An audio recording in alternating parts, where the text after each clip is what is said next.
Number 5, Ole Miss, coming to ACC country. They're in Winston-Salem. Ole Miss 2-0, taking on 1-1 Wake Forest. 6:30 on Saturday on the wildly popular CW.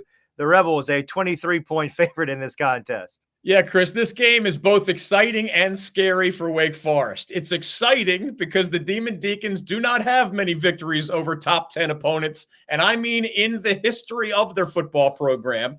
And, of course, Coach Lane Kiffin's Rebels do come to town with that number 5 national ranking.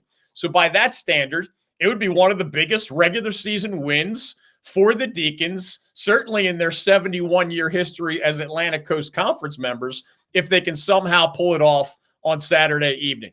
The scary part is because Ole Miss has played 2 games, and the Rebels have defeated their opponents by scores of 76-0. That was Furman, which is a pretty good FCS program, and 52-3. That was Middle Tennessee State.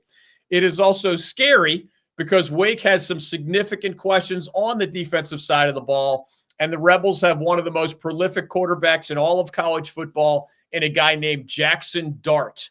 Dart in week 1 threw for 400-plus yards in the first half.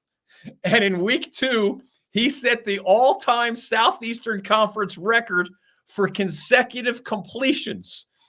He threw the ball 36 consecutive times and completed it 36 consecutive times. We would have a hard time doing that on the beach, even if there were no defenders and it wasn't a particularly windy day. 36 straight completions, most in SEC football history. That's Jackson Dart. As you might imagine, the NFL is interested in Dart as well. After starting his career at Southern Cal, he's in his 3rd year as the Ole Miss starter, and he has 49 touchdown passes against 16 interceptions during his time with the Rebels so far. I do think Wake's offense will give Ole Miss by far its biggest test of the season.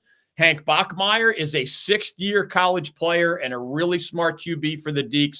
He started a lot of games at Boise State, last year at Louisiana Tech. He's off to a good start for the Deacs and now does have the starting job. Threw for 400 yards against UVA last week, although obviously it was not in a winning effort in that regard. Donovan Green and Taylor Morin make up, I think, one of the better receiving tandems in the ACC. And if you haven't seen Damon Claiborne, the Deacs running back, he's a really, really, really good player.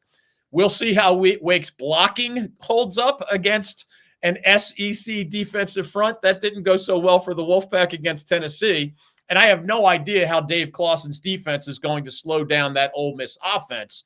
As I said, it's both an exciting and a scary matchup that awaits us in Winston-Salem on Saturday night.